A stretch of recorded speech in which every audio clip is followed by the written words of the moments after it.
The cargo hauler, called Dusty Trail, moved slowly through the asteroid belt of Kepler 442, and its hull was covered in scratches and dents from years of hard work in the outer systems. Inside the ship, a 32-year-old man named Danny Cole was running system checks while eating a ration bar that tasted like cardboard and disappointment. Danny was not anyone special by human standards, and he was just a former mechanic from Ohio who had signed up for deep space salvage work after his marriage fell apart and Earth started feeling too small for him. He had no military training and no combat experience, and his only weapons were a standard plasma cutter and a stubborn refusal to give up even when things looked bad. When his sensors picked up a distress beacon, he almost ignored it because salvage operators learned quickly that distress signals in the outer rim were often traps set by pirates. But something about this signal was different, and it was broadcasting in 3 languages at the same time, and 2 of those languages were ones his translator could not identify. He found the ship wedged between 2 massive asteroids, and it was a sleek vessel unlike anything in any human database he had ever seen. The design was strange and almost organic, like someone had taken a seed pod and stretched it into the shape of a spacecraft. There were no visible weapons and no obvious engines, and just smooth metal that seemed to shimmer and change color in the starlight. Danny put on his spacesuit and made the crossing from his ship to the alien vessel. The airlock opened the moment he touched it, which should have been his first warning that something was very wrong. Inside, he found bodies scattered through the corridors, and there were 7 of them in total. They were not human. These creatures were tall and thin with 4 arms each, and their skin was the color of deep ocean water. Their eyes were large and completely black, and those eyes were still open even in death. But Danny noticed something important right away, and it was that these beings had not died from the crash. Something had torn them apart with terrible violence. He moved carefully through the ship and checked every room until he reached a cargo hold, and that was where he found her. She was a young female of the same species as the dead crew, and she was barely alive and clutching a datapad to her chest. Like it was the most precious thing in the universe, her translator implant flickered to life as Danny approached her. "Run," she whispered in a voice filled with fear and pain. "The wreck are coming, and they will not stop, and they will never stop." Danny looked around at all the death and destruction surrounding them, and he looked at this alien woman who was bleeding out on the floor of a ship that was light years from anywhere. And then he made the kind of decision that would change his life forever. "Can you walk?" he asked her. She could not walk, and her legs were badly injured, and she had lost too much blood. So Danny picked her up in his arms and carried her. He brought her back through the corridors of the dead ship, and he tried not to look at the bodies of her crewmates as he passed them. He carried her across the cold emptiness of space between the 2 ships, and he brought her aboard the Dusty Trail. He laid her down on his medical bed and started treating her wounds as best he could with the limited supplies he had. "Why are you helping me?" she asked him with confusion in her dark eyes. "You do not know me, and you do not know my people, and you have no reason to risk yourself." Danny thought about that question for a moment as he worked to stop her bleeding. "Because you needed help," he said simply, "and I was here." She stared at him like he had said something completely incomprehensible. "My name is Kira," she told him. "At least that is the closest your language can come to my true name." "I am Danny Cole," he replied, "and you are safe now." But even as he said those words, he knew they might not be true. He did not know who the wrecks were, or why they had attacked Kira's ship, or what was so important about the datapad she refused to let go of. All he knew was that he had made his choice, and now he would have to live with whatever came next. The Dusty Trail sensors began to beep with a warning sound. Something was approaching from deep space, and it was approaching fast. Danny looked at the display screen and saw 3 ships moving toward them in attack formation. They were not like any ships he had seen before, and they looked Like weapons given physical form, Kira saw the readings and her already pale face went even paler. The Vrecht, she said with terror in her voice. They have found us already. Danny felt fear rising in his chest, but he pushed it down and forced himself to think. He was just a salvage operator with no weapons and no military experience. His ship was old and slow, and it could never outrun those predators closing in on them. But Danny Cole had one thing that those alien hunters did not expect. He had spent 6 years surviving in the most dangerous regions of space by using his brain instead of his fists, and he was not going to let this woman die without one hell of a fight. He sat down in the pilot's seat and began plotting a course deeper into the asteroid belt. "What are you doing?" Kira asked him. Danny smiled, even though there was no humor in the expression. "I am going to teach these Vrecht something they have apparently never learned before." "What is that?" "That humans do not know how to quit." Kira told Danny everything as they fled deeper into the asteroid belt. She was a data courier for something called the Villani Cooperative, which was an alliance of 12 different species that lived in a region of space humans had not yet explored. The datapad she protected contained evidence of terrible crimes committed by the Vrecht Dominion. This evidence could change the balance of power in a war that had already destroyed 3 star systems. The Vrecht were hunters from a world of fire and poison where only the strongest survived. They had evolved from pack predators who clawed their way to intelligence through millions of years of brutal competition. They stood 7 feet tall, and their bodies were covered in scales that could stop bullets. Their claws were strong enough to tear through metal walls. To the Vrecht, every other species in the galaxy was nothing but prey waiting to be hunted. They had found Kira's ship and slaughtered her crew, and now they would come for the dusty trail. Danny looked at the tactical display and did the math in his head. His ship was slower than the Vrecht vessels and less maneuverable and completely defenseless. Running away would only delay the inevitable end. The nearest human outpost was 3 weeks away at maximum speed, and they would never make it.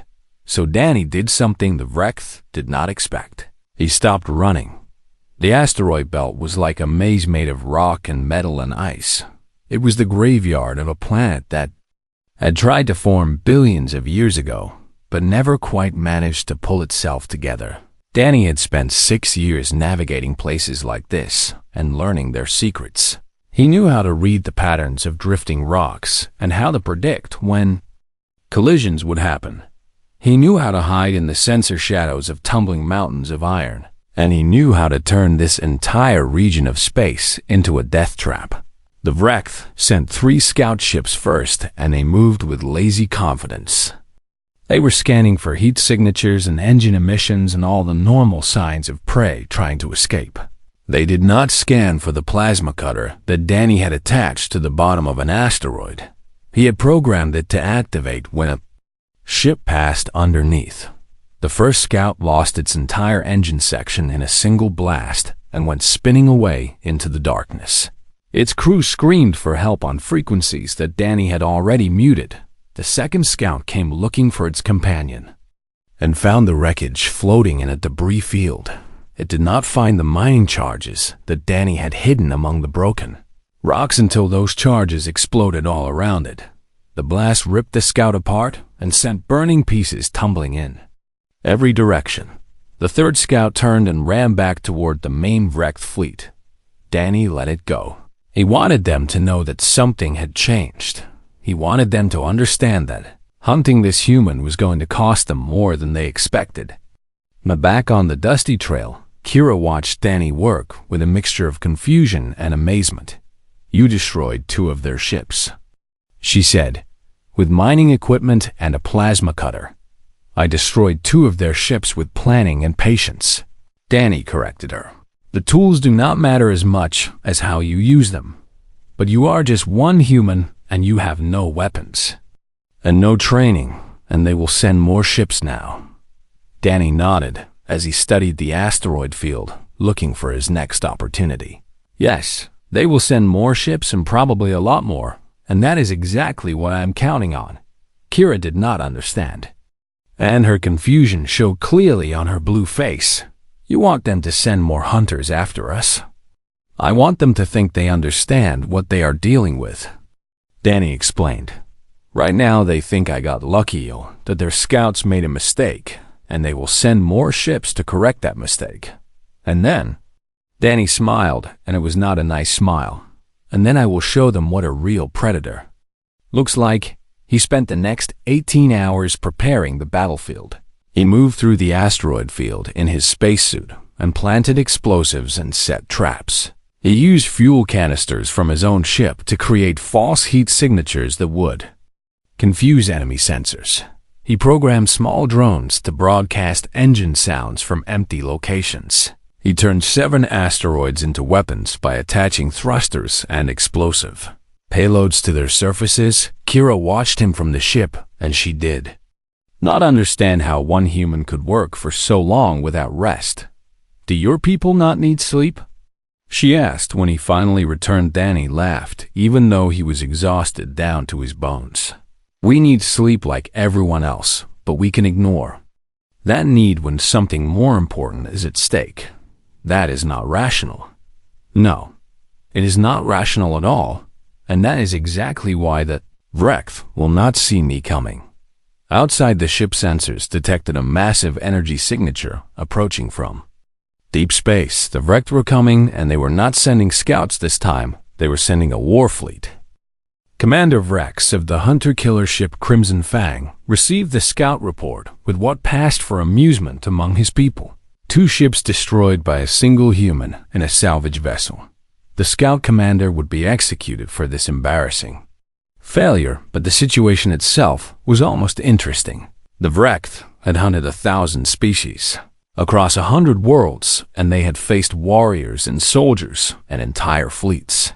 They had never lost, not once in their entire history, but they had also never encountered humans before. Vrecht pulled the intelligence files from the Dominion archives and read everything they had collected about this young species. Humanity was barely 3 centuries into space travel, and they had no unified government. They had no great military tradition, and no special biological advantages worth noting. They were soft and slow and weak compared to the Vrecht. Their homeworld was a comfortable paradise compared to the volcanic death world that had created Vrex's people, and yet the files contained strange reports. A human colony ship with no weapons had fought off a slave raid using improvised tools and desperate tactics. A human research station had survived a siege by enemies who outnumbered them 10 to 1. A human diplomat had killed a trained assassin with his bare hands during a peace conference. The reports used words like persistence and adaptability and disproportionate response. They described a species that refused to accept defeat even when victory was impossible. Vrecht dismissed all of this as exaggeration and propaganda. Every prey species had myths about exceptional individuals, but myths did not stop claws and teeth. He ordered his full fleet to advance into the asteroid belt. 12 hunter-killer ships crewed by the finest warriors the Dominion had ever produced. They would find this human, and they would show him what it meant to face a true predator. The fleet found the dusty trail 3 days later. It was drifting in a clear pocket of space, surrounded by asteroids on every side. There was no power signature and no heat emissions.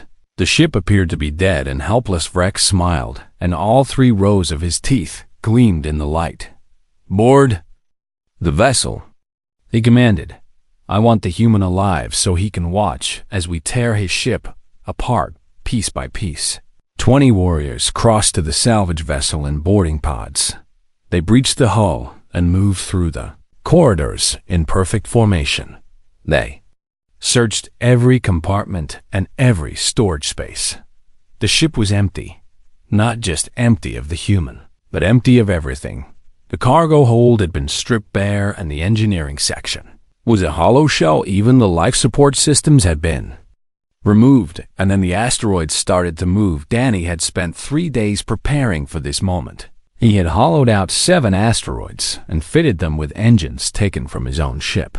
He had loaded them with every explosive and every piece of metal he could find. He had turned this entire sector of space into a killing ground disguised as empty space.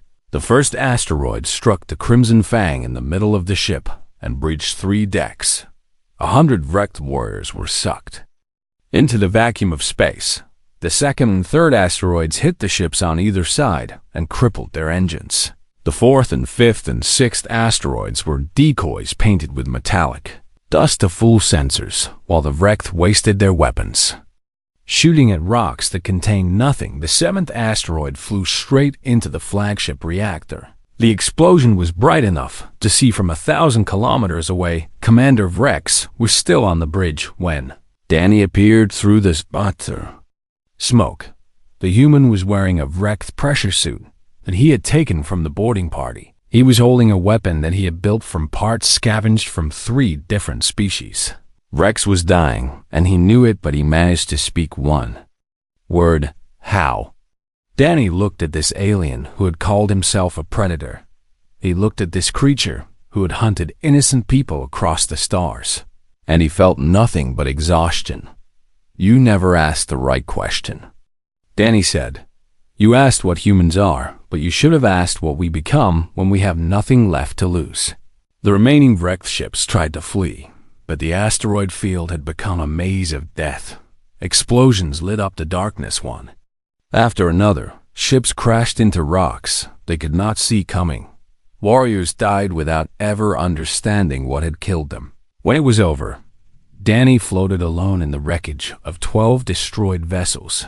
He had won, but victory felt a lot like surviving a natural disaster. Kira's voice came through his communicator from where she had been hiding in a small shuttle.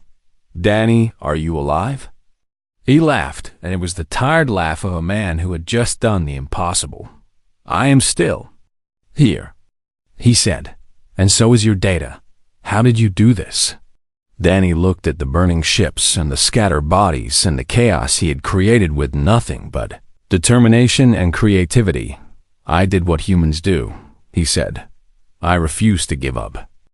The destruction of the Crimson Fang and its fleet sent shockwaves through the entire wrecked Dominion. 12 ships lost and 800 warriors dead, all because of one human protecting one Volani refugee. The High Council met in emergency session and debated what to do next.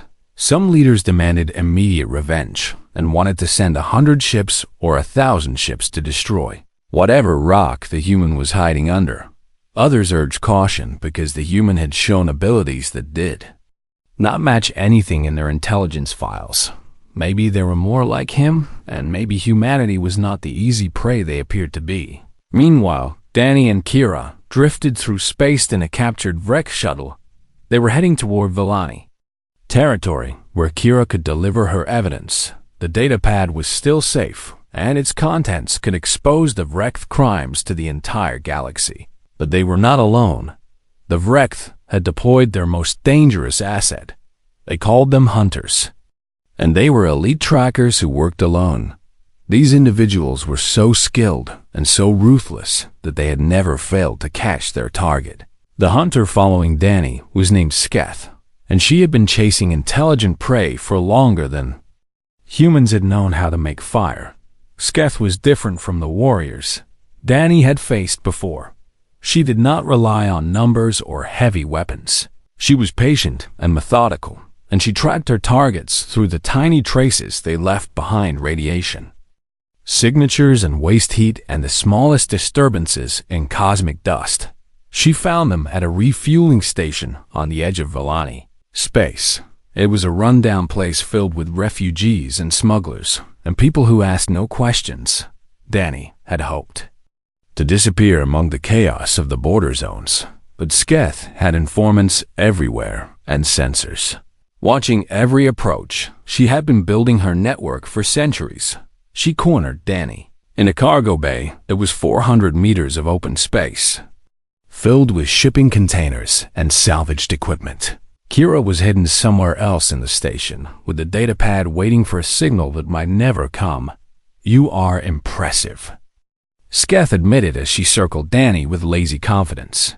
For prey, Danny did not waste his breath on a reply. He was calculating distances and angles and looking for anything he could use as a weapon. The Council wants you alive, Sketh continued. They want to study you and understand how a weak species produce something like you. I am not special, Danny said, and it was the truth. Back on Earth, I was nobody, and I had a failed marriage and a boring job and a life going nowhere. He paused and met her predator eyes with his own. Humans are not special, and we are just stubborn. Sketh made a harsh clicking sound that was her species' version of laughter. Stubborn prey is still prey. She moved faster than anything Danny had ever seen. One moment she was 10 meters away, and the next she was on top of him with her claws going for his throat. Danny did not try to block her attack. He did not try to dodge. He simply fell backward and let her momentum carry her over him. And then he triggered the shaped explosive charge he had taped to his own chest. The explosion threw them both across the cargo bay. Danny hit a shipping container hard enough to crack 3 of his ribs. Sketh hit the deck with half her face destroyed, and her right arm torn off at the elbow, and her chest ripped open by shrapnel. But she was still alive. She was still trying to crawl toward him. You hurt yourself to hurt me, she gasped with disbelief in her voice. You were willing to die just to kill me. Danny coughed and tasted blood in his mouth. I told you, he said. Stubborn. He pulled out a pistol he had taken from the Crimson Fang, and he shot her twice. Then he lay on the cold metal floor for a long time, staring at the ceiling and wondering if this was what victory felt like. It felt a lot like dying. Station security found him 20 minutes later, and they called for medical help. The doctors said he should have been dead 10 times over. His heart had stopped twice on the operating table.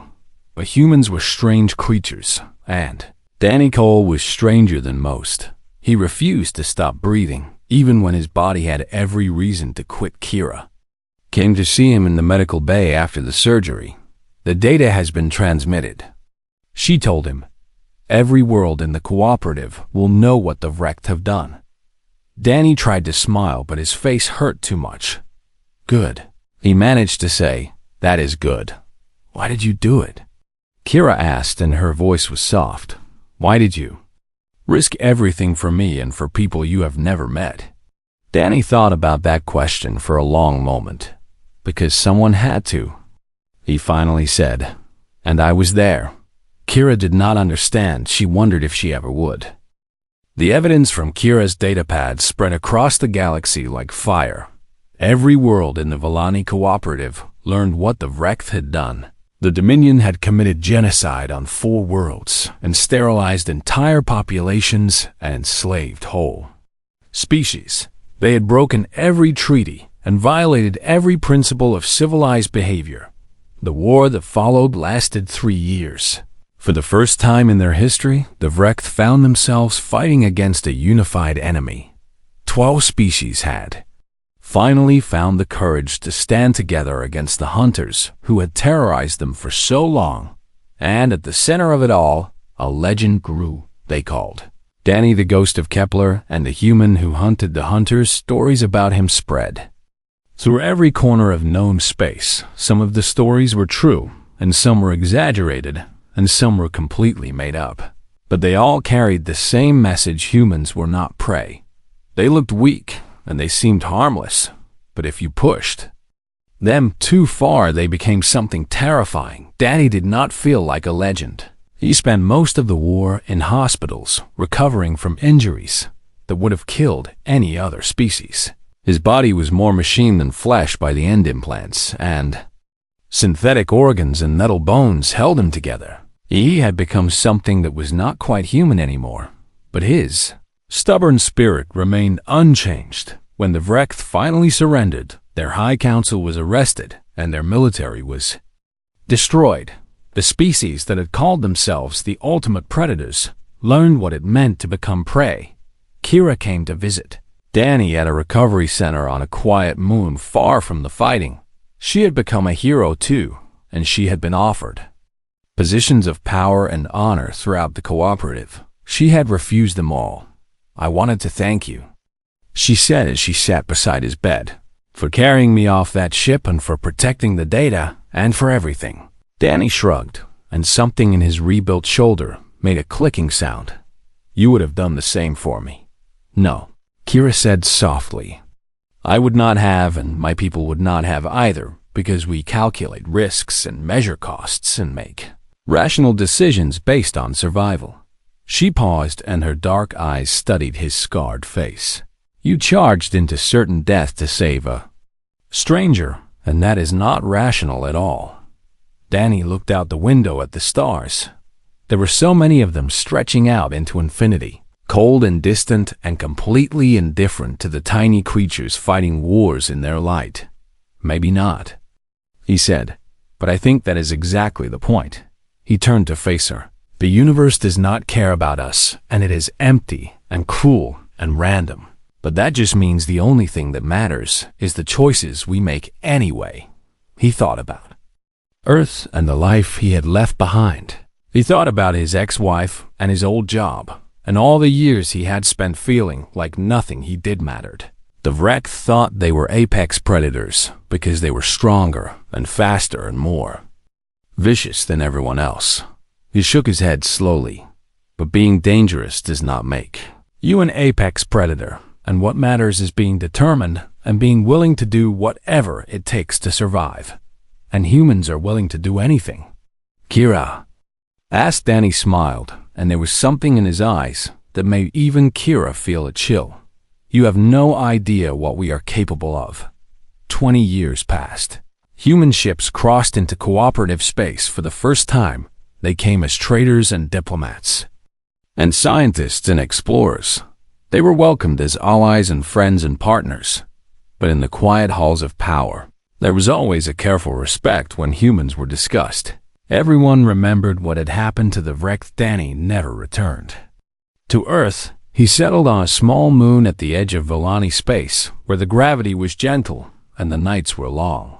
He opened a repair shop and fixed ships and trained apprentices and told stories to anyone who wanted to listen. Sometimes visitors came from far away to meet him, researchers and warriors and young beings from a dozen species who had heard the legends. Danny would welcome them with food and drink and a warm smile that almost hid the memories in his eyes. "You want to know the secret?" he would ask them. "You want to know how one human beat the Vrek?" They always leaned in close to hear his answer. "I did not beat them." Danny would say, "I just refused to lose, and there is a big difference between those two things." He would finish his drink and look up at the stars. "The galaxy is full of predators, but predators hunt because they need to eat, and they stop when they are full, or when the hunt becomes too expensive." His voice would grow quiet.